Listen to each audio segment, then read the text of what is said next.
10:52 as we wrap up the second hour of the Elias Macko Show. Now, new research is revealing an unexpected benefit of the popular diabetes and obesity drug Ozempic. A recent study shows that one of the key ingredients in Ozempic could help reduce alcohol cravings and consumption. Breakthrough could open new doors for treating alcohol dependency and could even help those who want to quit smoking. What can't this drug do? Let's try and find out. Dr. Chris Labos joins us, cardiologist, a degree in epidemiology, and a regular contributor on CJAD 100. Hi, Dr. Labos. Welcome back. Hello. So, Ozempic here. I'm not going to name names because I don't think it's fair, but when I look at Hollywood and celebrities, the number of celebrities I've seen that are looking thinner, more gaunt than ever. Of course, a lot of people saying it probably has to do with Ozempic and drugs like this. First things first, Dr. Labos, this really is a drug that is being used by a lot of people. It really is. It really is, because here's the thing. It's the first weight loss medication that actually works. People have tried to develop things in the past, and they were largely ineffective, or they had such modest benefits that were outweighed by side effects. And this is the first one that works. And yes, there are side effects, and yes, it's expensive, and yes, it's being overused by some people and being overhyped. But it actually works. That's the reason that we're talking about it. It has been a real sea change in the treatment of obesity, because for the first time, there's a medical therapy that you can actually reliably prescribe to people that's going to demonstrate meaningful results. How did we figure out that it's not only good for reducing obesity, but it can reduce your appetite for a lot of things?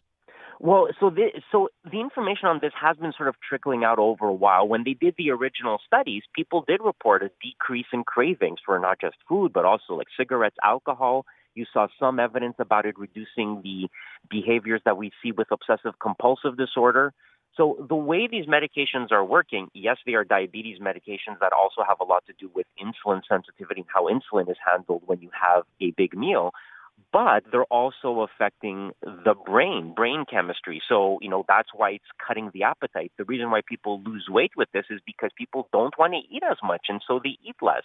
But part and parcel of that is that it's also affecting appetite for other things like alcohol, like cigarettes. And so it may turn out, and there's more and more evidence building up for this, that it's also going to be a useful treatment for addiction, because it's probably affecting the part of the brain that has to do with desire, reward, all of the things that are, involved in the process of addiction for any number of substances. What are you at a point now? If someone were to come to you, and as a lot of people do, they confide in their doctor, and they say, "Dr. Labos, I'm probably a functional alcoholic. I drink too much. I know I do. I can't stop."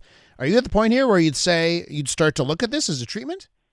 I think you could certainly consider it, and you could sort of talk to people about it. The evidence is still fairly preliminary. It's not an approved indication. That being said, we do use medication off-label all the time. It won't be covered by the government, and unfortunately, I think the cost is going to be prohibitive for a lot of people.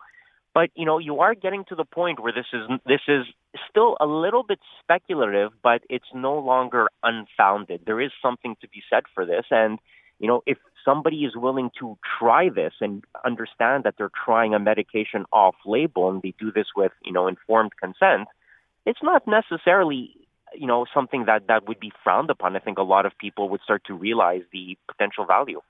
Dr. Labos, with these drugs that come out and they're proving to be effective for various things, and a lot of people use them now, I'm always worried about, side effects we just don't know about yet, right? It's all, it's a plot line in zombie movies, by the way. Yes, scientists come up with a great new treatment, and then 3 years later, we find out it creates zombies.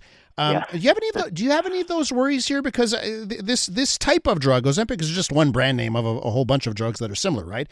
Yeah. Do you have any concerns that maybe we should be tapping the brakes before we move full steam ahead here?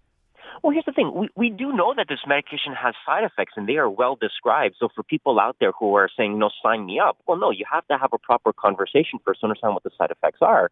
The reality is that a lot of people who try Ozempic can't actually continue with it because the side effects are too bad. People have discontinued the medication. So you have to know that going in. But, we've tested this medication in so many people in so many different trials. It's new to the general public, but this class of medication has been around we're getting close to 20 years at this point. So it's been tried. Many different types of medications of the same drug class have been tried in many thousands of people over many years. if there was going to be something like wildly dangerous, it would have come up already. And we've seen some of that, the nausea and the vomiting, the gastroparesis, the issue if you're taking this medication before surgery where your stomach doesn't empty properly before you get anesthesia. Those issues have already come to light. So it'd be surprising to me if something completely different were to come to light now. Nothing is impossible, but it would be very unlikely that this thing would not have been picked up already, given how many people have been prescribed some version of this class of medication over the years. Obesity, alcoholism, smoking. If you have a drug here that could have a huge effect on things that cause chronic diseases that clog our healthcare system, should we actually, maybe on the other end, don't we need to double down as quickly as possible on drugs like this for the sake of the healthcare system and for the sake of chronic disease? Yeah, absolutely. Think about it. The government pays for bariatric surgery because they recognize that obesity is a chronic disease that causes a lot of complications. Why would you not pay for the medication that's going to do the same thing for less hassle? As expensive as these medications are, it's a lot cheaper than going through major surgery at a hospital, right? These are going to be cost savings in the long term. It's that initial expense that I think is making governments worried. But with time, I think the evidence is going to become fairly clear that these are going to be cost savings medications, in the same way that blood pressure medications keep people out of hospital because people are not having strokes because they're not walking around with blood pressures of 150, 160 anymore, the way they used to. Go back a generation, it was pretty common for people to have a blood pressure of 150, 160. Now people have a blood pressure of 140 and they panic. So, as we get better medications, we will treat things that used to be a major issue. And just to wrap up here, it's an injection, right? These drugs.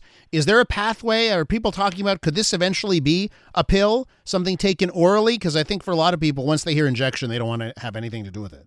So fun fact, there is an oral version of Ozempic already that is on the market that you could try. It tends not to be as effective. The weight loss is not as big. The cardiovascular benefits have not been demonstrated. But yeah, it does exist. Why is it not as effective? Unclear. I think there is something about the injection that's bypassing liver metabolism. We'll see. But yeah, these things do exist. So could it be a pill in one day? Yeah, maybe. But as of right now, the pill version of Ozempic has not actually panned out. Always great chatting medicine and more with you, Dr. Labos. Chris, our listeners will catch you Sunday at 7:20 on Weekends with Joanne Vrakas. Thanks so much. Thank you. Take care.